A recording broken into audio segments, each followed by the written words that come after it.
Sa umaga, tanghali at gabi po sa ating lahat dyan sa Pilipinas at all over the world po. Update po tayo patungkol sa cut din sa ngayon guys.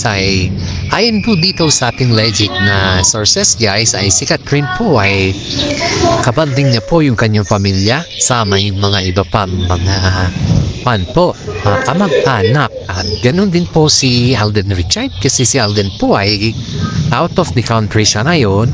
Pumunta po siya sa kanyang ding kamag-anak. Ngayon po ang iniisip po ng mga iba, tinatanong po kung saan si Alden. Iniwan niya na daw ba si Catherine? Yan po yung mga tanong sa kanila. Pero ang sagot po sa kanila ay hindi po. Nagbakasyon lang po si Alden dahil sa panahon ngayon, ang pagbabakasyon po nila ay isang bagay, oras din po sa kanila yun. Oras din po ng pagpapahinga at oras din po sa kanilang pamilya o relatives ba, kamag-anak. Kaya ibigay na po natin yun sa kanila guys.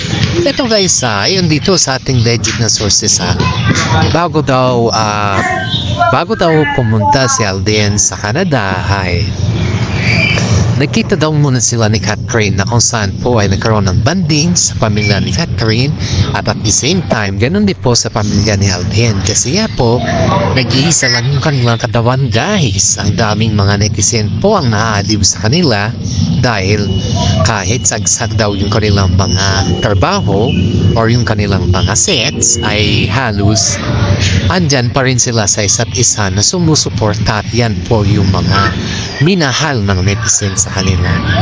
Ito guys ay inaamin po ng mga ibang netizen dito na si Alden po ay sobrang namimiss niya na si Catherine Bernardo. Isipin natin Jotel guys, tama naman yung mga ibang netizen guys, namimiss na po nila yung isa't isa dahil mas marami na po dito ang nag-aabang sa kanila kung kailan daw yung balik ni Alden para sa ganon ay magkabanding ulit sila sa New Year. We don't know guys kung kailan at we cannot say naman kung makabanding sila sa New Year because only Alden and Catherine knows that one. Ayon po sa ating legit na sources ay ang pagpabakasyon pala ng dalawa ay yun po yung kanilang mga time sa kanilang pamilya sagit sa lahat sa kanilang kamag-anak din. Kasi bihira lang po sila nakabanding or bihira lang po nila makabanding ang kanilang pamilya. Sa panahon ngayon, oras po ng banding at yan po ay bibigay na po sa akin.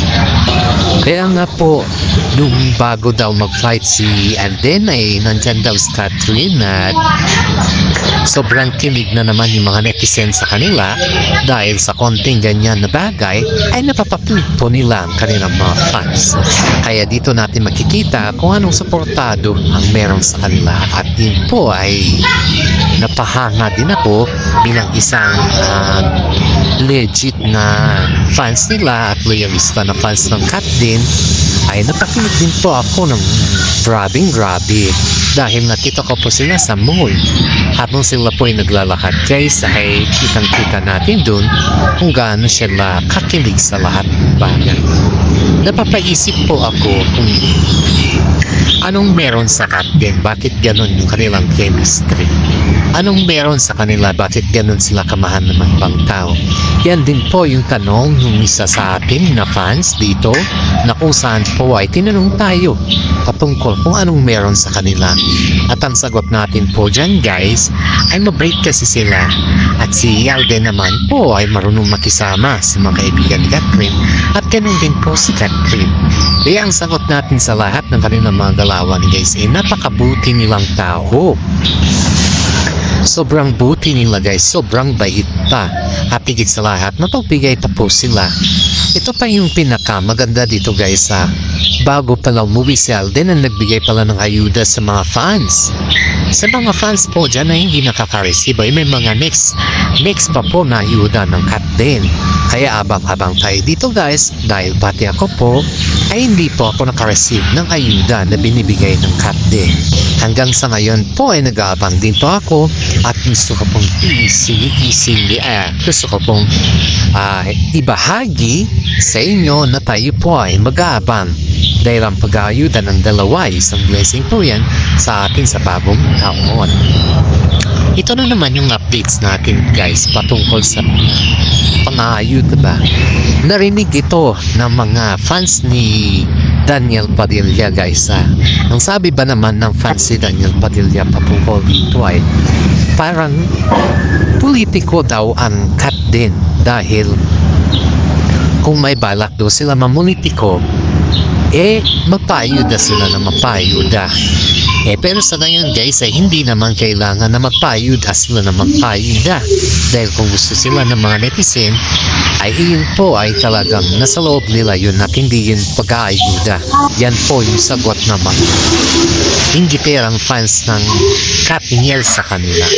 Wala namang magagawa yung mga Katniel fans yan kasi si Kathryn naman po ay hindi na po makukuha ni Daniel Padilla.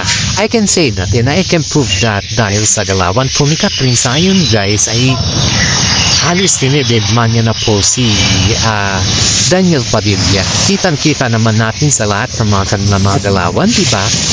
Kita naman natin kung ano yung kanilang mga sistema o kung ano yung kanilang mga says and thoughts sa isa't isa.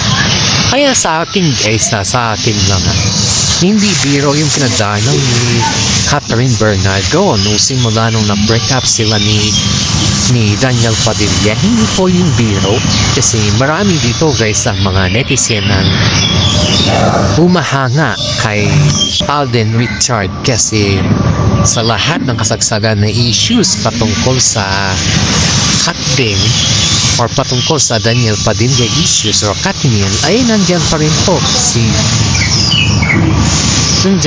po si Alden Richard na sumusubaybay kay Kathryn. Hindi po niya yan iniwan guys kahit kailan at never po niya iniwan kahit kailan. Kaya nga po dito guys is natin po naman na po fan po ay kung saan po ay talagang pinagtanggol po ni Alden Richard si Kathryn Bernardo sa lahat ng mga batikos patungkol sa kanila. Alam niyo ba guys, ito yung pinakamasarap na pakiramdam dito, pinakamasarap sa lahat ba? Yung si Alden Richard po ay hindi po niya iniwan si Kathryn Bernardo sa area at yung pag-alaga ni Alden Richard sa kanya, si Kisoy, tingnan niya po yung katawan ni Kathryn sa ngayon. Bumabalik na po nagiging gumaganda na siya, blooming at yung katawan niya medyo tumaba ng konti. Kaya ito yung palagi natin iisipin guys na kung may downs ka talaga, there is always a rising. Kaya lang ng rainbow yan. Pag ang rainbow ay lumubog ba, yan na yung downs natin. Pero ang rainbow ang napakita sa atin, yan na po yung blessing natin. Ganyan po yung nangyayari kay Kathryn Bernardo noon guys na yung sobrang toxic na yung kanyang sitwasyon and halos hindi na niya alam kung ano na yung kahinatnan ng kanyang love team or kanyang showbiz career kapag wala si Daniel, kapag wala na si DJ ba kasi nga lugmok si ate mo noon guys, lugmok si Kathryn. Buti na lang po ay willing si Alden na maging katambal niya at si Alden naman po is talagang ginintay niya po si Kathryn kaya dilubos akalain na yung pagiging kumbaga is yung pagiging waiting ni Alden sa kanya ay talagang binigay niya ng buo guys, binigay niya lahat. Alam naman natin guys na hindi biro yung ganyan na gawain ba at alam din natin na sa lahat ng bagay guys ay dapat natin pag-isipan lalo't nakikita natin yung tinatawag natin na kagandahan ba, yung approachable, yung maganda yung pinapakita at may dignidad yung dalawa. Yan po yung nasa isip natin guys na very approachable po si Alden sa lahat ng bagay. Hindi lang approachable kundi napakabait niya. Wala pong halong kaplastikan o wala pong halong kung ano-ano man dyan guys. Dahil nakikita naman natin andyan naman po yung resibo Kitang-kita natin kung ano yung sitwasyon niya at kung gaano ba yung kabuti si Alden para sa kanya.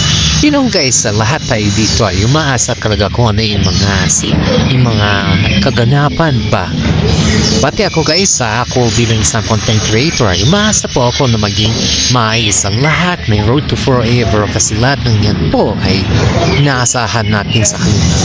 At hindi po tayo mabibigo dahil silang dalawa po hindi po nila tayo bibiguin sa lahat ng bagay. Kaya laking pasasalamat din po natin sa kanila kasi nagbibigay po sila ng saya sa ating lahat.